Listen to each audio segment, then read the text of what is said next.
My name is Dennis Mwenda in Nairobi, Kenya, and we welcome our viewers from Kenya and around the world. This is Friday Briefing, where we talk matters to do with business, technology, arts and culture, and education.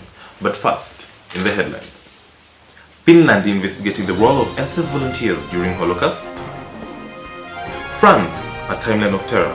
The Paris knife attack is the latest in a series of atrocities France has suffered in recent years. Is Black Panther African enough? We're going to be looking at some of the responses given by film critics. Stay tuned. France has become a major terrorist target following the recent timeline of terrorist activities dating from 7th January 2015. The story done by Sky News Television has raised some major doubts on the defense system and the security of the country. The government of Finland has announced the commissioning of new investigations into the actions of the Finnish volunteers with the Nazi German SS volunteers following the newly unearthed evidence that these fighters may have been involved in the atrocities against the Jews and other citizens. And in our main story, Black Panther has grossed over $1.1 billion in its fourth weekend, with a domestic gross of $562 million in just 24 days. Black Panther has passed Dark Knight to become the second highest grossing comic book superhero of all time. Of course, we have panelists with us who are going to be discussing the African representation of Black Panther in a few. But first, let's take a break. A share stands for a share in a company. But why are shares traded at all? Well, first and foremost, the value of a share relates to the company behind it.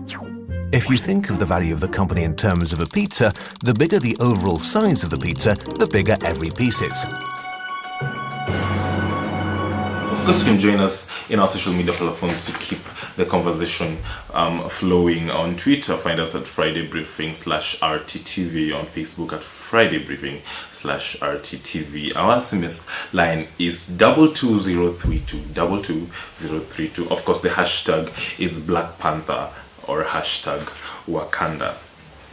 Alright, before the break, I told you we'll be joined by a group of panelists who are going to be helping us discuss the representation of Africa in the movie Black Panther. We are joined by Dr. Abed Oraga, a film enthusiast, and Elizabeth Moraga, a music education PhD holder. But before that, we are going to switch up to our senior reporter Richard Miruki, who has a feature for us.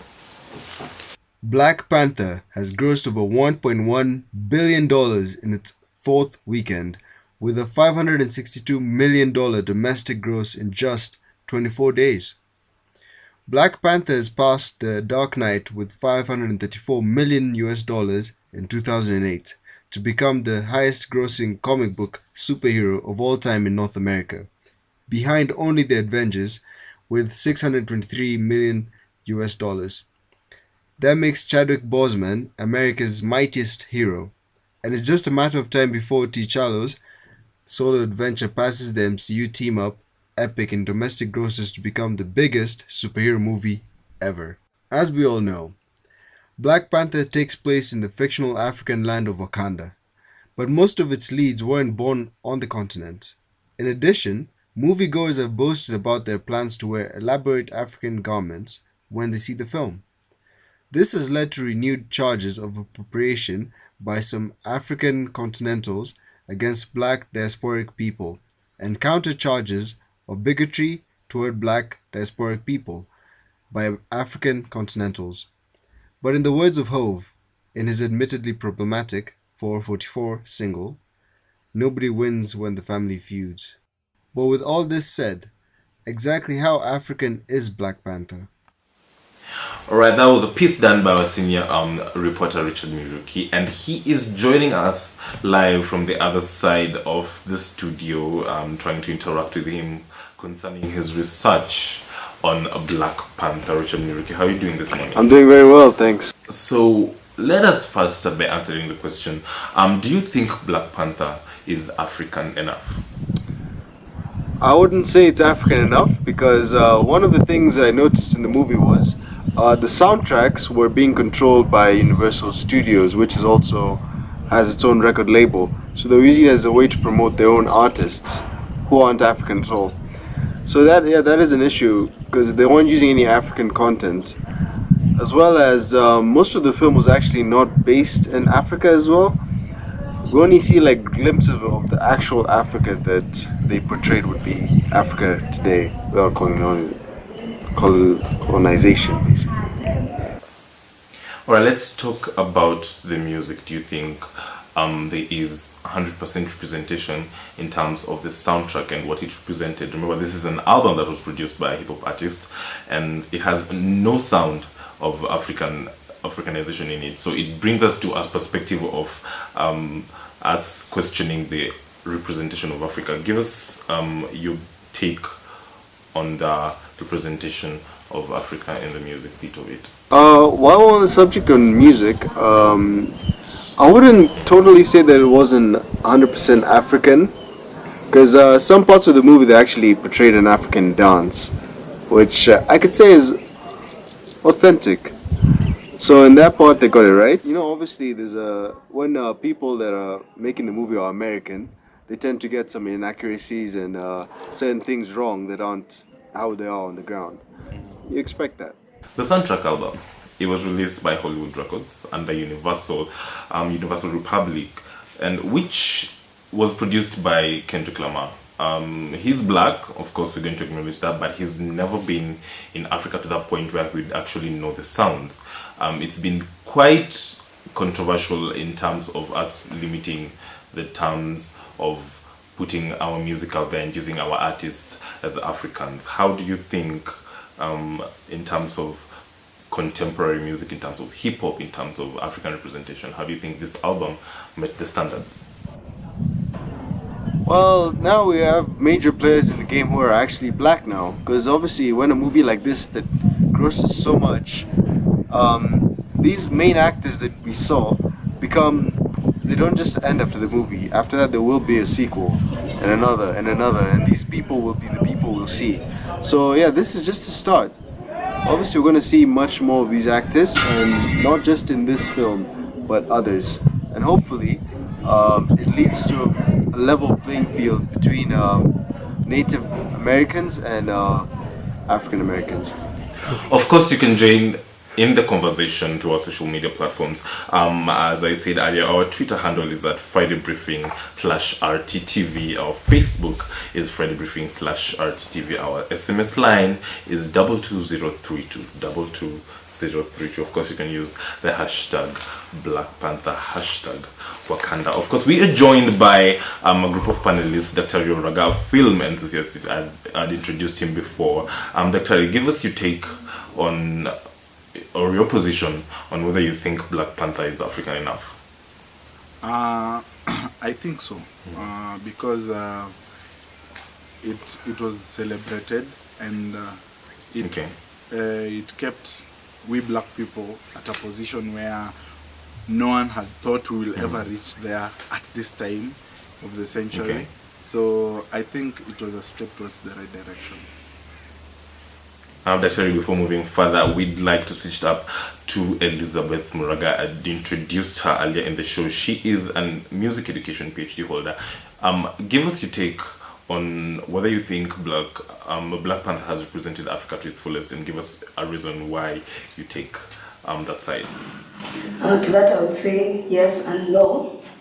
No, because even though they included like aspects of African culture, such as attire, they included the Xhosa language, they included a South African or West African accent, they also included things like the belly housing and African weapons, and even aspects of African culture. Still, it does not represent Africa because it mainly represents the South African culture and West African culture. There's very little from the other parts of Africa, and so I would say because of that, it doesn't represent as Africa as a whole. And also the costume. Some of the costumes were slightly westernized. so that they could appeal to people.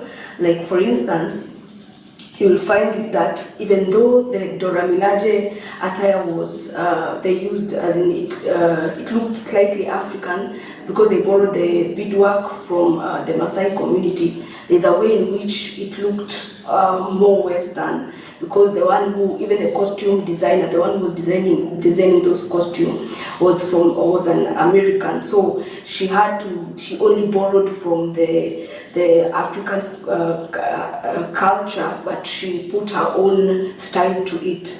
And also Nakia's attire, you'd find that her attire is more Egyptian, but also a touch of the surma of Ethiopia, and you'll find that it's very Western compared to what the surma, where it looks slightly Western, and so it doesn't entirely represent African culture. And I would also say yes, because of the African culture that they have tried to incorporate, because they have tried very much to be able to incorporate that African culture. For instance, you'll find that there's things like hereditary kinship, where T'Challa inherits the throne from his father, but you also find there are aspects of like ritual combat, where someone with royal blood has the right to challenge the king in ritual combat, and if he wins, he gets the throne.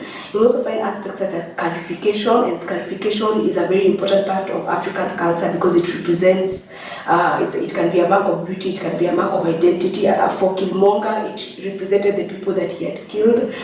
And also face painting, like the priest, Zuri the priest, you find that he paints his face because he's a priest to show that he's a religious leader. You'll find that there's also a lot of veneration of the ancestors. They keep referring to the phrase praise the ancestors, and also throughout the movie, and also when the Black Panther drinks the heart-shaped herb, he falls into a trance and is able to meet his ancestors. His father, both Killmonger and T'Challa met their fathers in the ancestral plane, which is a very important aspect of the African culture. You also see in the movie, they show you places that look so African. Like for instance, you find as T'Challa and Nakia walk in the market, there is African housing, like the Bele house, and also there is the Victoria Falls, which in Wakanda, Victoria Falls is in Zimbabwe, present-day Zimbabwe, but it is used in Wakanda as a place where ritual combats happen and as a place where ritual ceremonies happen, such as crowning the king. And also the use of South African language, Xhosa, also makes it very African. Elizabeth, let's talk about the music aspect of it. Is you are a PhD holder in music, so you have I'm sure you have a broad explanation for that, but give us in short, in brief, what do you think the African sound, is it represented enough in terms of, apart from the movie, is it represented enough in the record itself? Musicality of the movie in general. Okay. Mostly the soundtrack, as you've said, was more Western, even though they included aspects of African culture or African drumming and all that. You'll find that it has a Western touch to it. Like for instance, in the beginning of and most of the genres the major genres that were used were hip hop and rap, which is a Western contemporary genre. Like for instance, at the beginning of the movie, you find that while there are kids playing in the basketball court,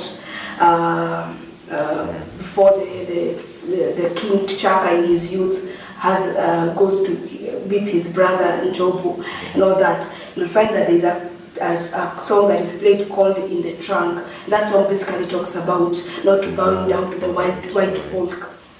Give us a take on the soundtrack album and the representation of Africa. Now, the soundtrack album, of course, was, as I mentioned earlier, was produced by Kendrick Lamar, a hip-hop artist from the United States of America, under Hollywood Records in Universal Republic. Something that has a lot of controversy in terms of the music production, it being a contemporary album, it being more of hip-hop rap, hip-hop pop.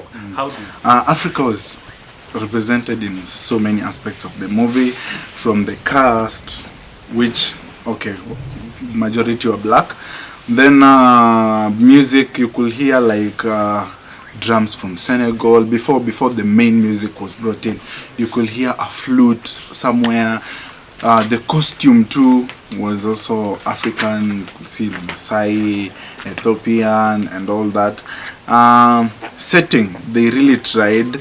Yeah, though they used blue screens and green screens, but it really brought out a picture that could arguably be defended as African. Yeah.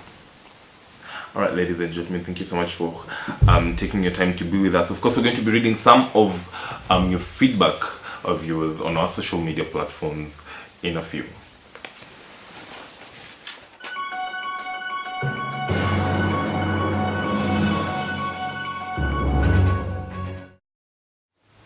Alright, that's all we had for you today. Of course, from me and my team here at Friday Briefing on RTTV. Wish you an amazing weekend. Till next week.